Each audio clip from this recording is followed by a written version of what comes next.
పసుపు తాడు ఒకటే మహాభాగ్యమై బ్రతుకుతుంది పడతి పదే లోకమై. మగని మంచి కోసం పడే ఆర్తిలో సతిని మించగలరా మరే ఆప్తులు.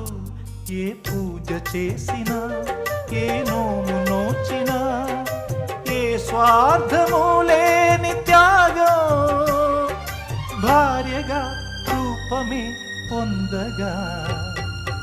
అపురూపమైనదమ్మ ఆడజన్మ, ఆ జన్మకు పరిపూర్ణత ఇల్లాలమ్మా.